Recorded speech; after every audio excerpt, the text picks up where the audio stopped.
Talk about the offense now. LSU in the game, 17 points, not a massive amount, but I thought controlled the game and did things the way we wanted them to do it. I told you on Thursday and especially on Friday, like, hey, you've got to run the ball, even if it's not completely successful every time. You've got to consistently do it.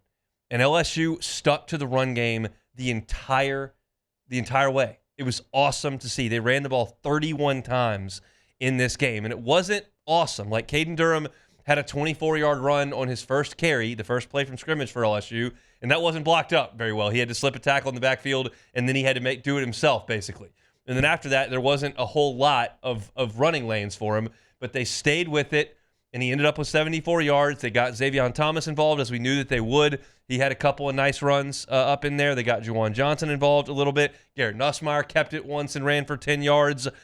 They just stuck with the running game, and they stuck with the balance that you have to have offensively, especially when your pass rush is as good as Clemson's is. And trust me, it is. But they only got back there for one sack because I think LSU stayed consistent with the running game. And I wrote a statistically speaking piece on LouisianaSports.net.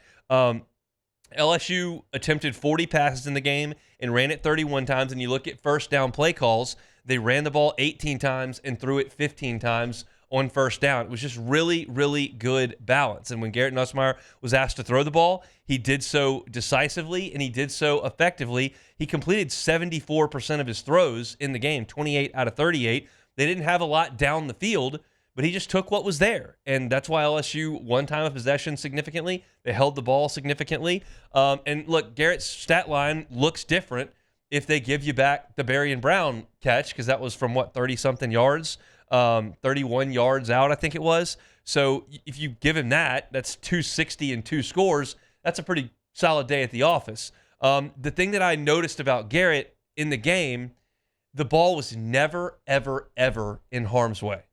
I can't think of a single ball that he threw that I thought Clemson had a really good chance to drive on and make a play outside of the out route that Bauer Sharp ended up catching on the tip. It looked like the Clemson guy jumped that route, but Garrett got the ball out there, and Sharp actually made the catch. So I thought you would see more of Chris Hilton. You didn't.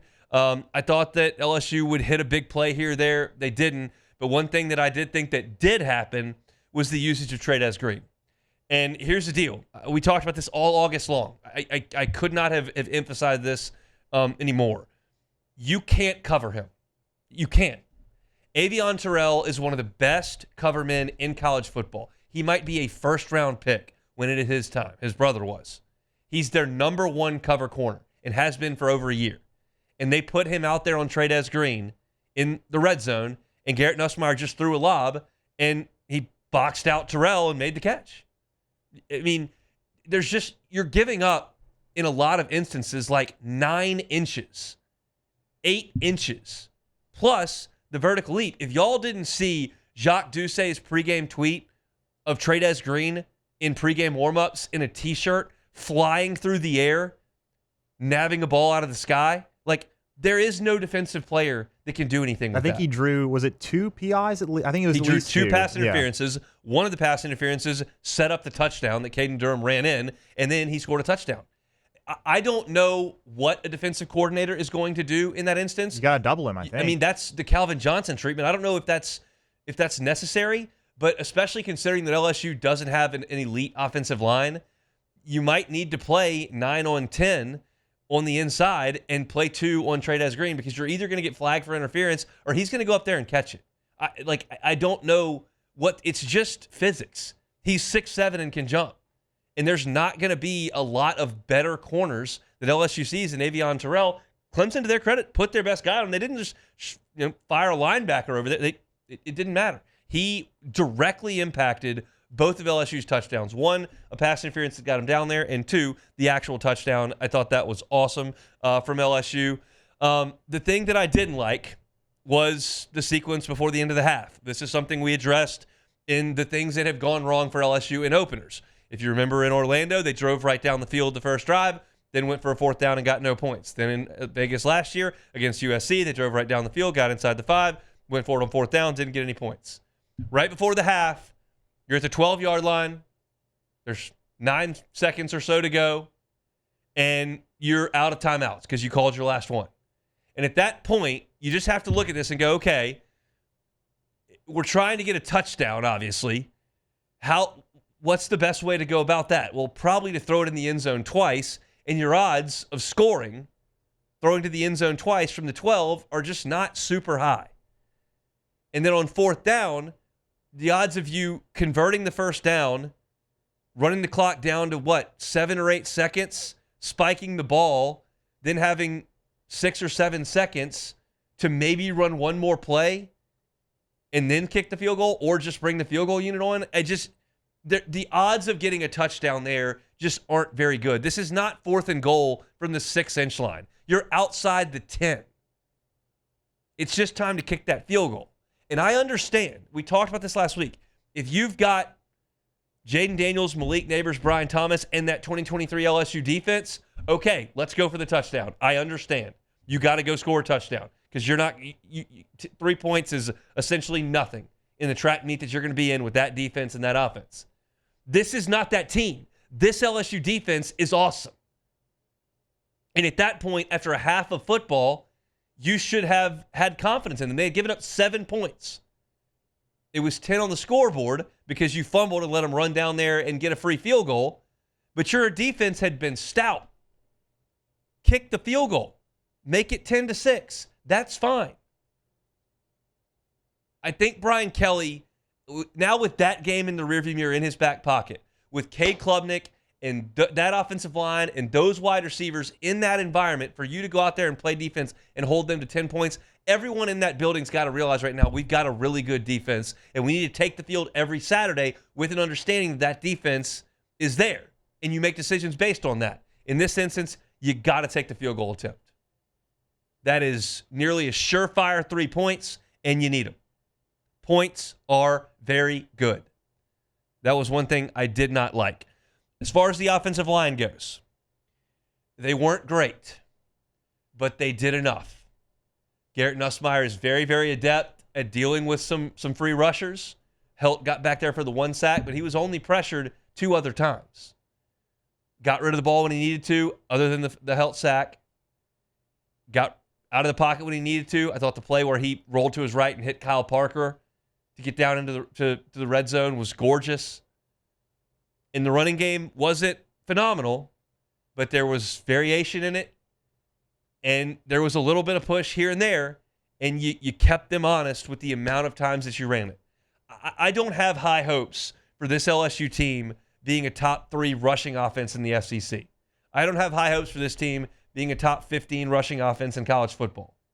But you've got to have some semblance of a running game. And the good news for LSU is, on this running game, you've got a tailback who's pretty good at busting out of tackles and creating a little bit of something. I'm not asking him to go hit the home run every time. He can do that, and he will a little bit. But that, like the play on the first play where he spins out of a guy that should have had a tackle for loss and ends up with 24 down the right side, like that's the stuff you're looking for. And he probed here and there and got 8 yards here and 12 yards here and 3 yards here, and that's all I'm looking for. Because you've got a quarterback who can make great decisions and great throws. You've got elite talent out at wide receiver. And you're going to make plays through the air. You've got to keep teams honest with their pass rush and win some time in possession. And LSU did all of that to perfection in the game on Saturday. I love the balance. I love the production. I think that you can make a case here or there that you probably should have scored 24, 27 points in this game. You only came away with 17, but that was good enough because of that defense, which you've got to consider every time you analyze anything on this team. All right, now that we've kind of talked about the offense, let's talk about the Berrien Brown play. I will tell you this. It's my job to host the pre- and post-game show for LSU. It's my job to write columns and news stories in LouisianaSports.net. It's my job to sit here 10 hours a week and talk sports. I'm not sure I can accurately communicate what needs to happen in order to have a catch secured and a touchdown scored. I'm not sure I can do it. I don't know how ridiculous that sounds. There's probably some of you that are nodding your head like, yeah, me either. There's probably some of you going, well, figure it out. It's your gig. But I can hear it both ways. I can hear you have to complete the catch through the ground, and I don't know that he did. I texted my group text when they were under the hood for this replay. I think it'll be incomplete. I was in the minority. Everyone I was seeing on Twitter that didn't have a dog in the fight outside of Dan Walken, everybody else on Twitter said LSU got hosed. So that's got to be worth something that everybody disagrees with me. But I saw him go to the ground, the tip of the football hit the ground, and I thought it moved. But I can also hear, well, he caught the ball at the 2, secured it, was going to the ground, broke the plane, and hit the pylon. That's a touchdown. And I don't disagree with that either. I wish I could come on here with a sizzling hot take backed by facts, but I can't. I can see it both ways. I am not surprised the touchdown came off the board. I would have been thrilled and not surprised. They just said, yeah, he caught it, possessed it, made a football move toward the pylon, touched it. At that point, it's dead. Touchdown LSU. Yeah, I mean, you can listen on the broadcast. They had the referee expert guy. He thought it was the catch too. Herbstreit and Fowler just whiffed. They weren't even talking about the ball hitting the ground. They weren't. They were purely talking about the pylon. They were. Which they just missed that part of it. They did. But even after that, they finally noticed the ball touched the ground. And they still were like thinking, that's. And this happened in multiple games this weekend. You saw the South Carolina Virginia Tech game that happened, the Notre Dame game that happened. They had a touchdown called back. And the only thing I'm certain of is I'm just uncertain every time this happens. You just don't know. I get accused at times of trying to be, quote unquote, overly objective and just like slanting against LSU. I promise you, I never do that intentionally. I do feel like I can, generally speaking, remove fandom and analyze things that happen with the understanding that I hope LSU wins. I was not surprised that the call came back, but I am fully understanding of and I see the fact that everyone that I'm watching who doesn't care about Clemson or LSU, Barstool personalities, national college football folks, guys that cover other teams, everyone, LSU got hosed. That's a touchdown. Ridiculous. That was the almost unanimous outside of Dan Walken. And so that means something. But I just don't know what the rule is. And what I know is it was an awesome throw. It was a really good play by Berrien Brown to win on the outside and to get that ball in his hands and go to the ground with it. It was close, but I thought the ball moved a little bit and wasn't stunned when they took it off the board. Either way, I thought that there was a lot of good things that LSU did offensively. There were very few bad things LSU did offensively, and I will tell you this. That is a damn good Clemson defense. Those dudes up front are real. And they got dudes that can cover, and those linebackers are awesome too. And that may be the best team LSU plays all year. They had 8 tackles for loss. Yeah, I mean, and look, LSU's offensive line got whipped at times. Like Cole Kublet watches the All-22 tape and writes observations. Like I said, LSU got pushed around up front a little bit. And we knew that was going to happen. This is a great Clemson front, and LSU's offensive line is not great right now. But they were good enough. And I think that there's something to the question we were asking all of August, like, is LSU prepared to run an offense with the understanding that at some points and in some games, especially in that opener, you may have to hide your offensive line a little bit? I thought LSU did. I thought it was great. Just awesome performance by LSU. And finally, they get off to that good start. And it just feels so much different this time around on this Labor Day with an LSU win in the back pocket here. So, hey, thanks for watching Hunt on LSU. Before you get out of here, do us a couple of favors. Hit that like button. Leave your comments below and subscribe to the channel for all your Fighting Tiger football talk. See you next time.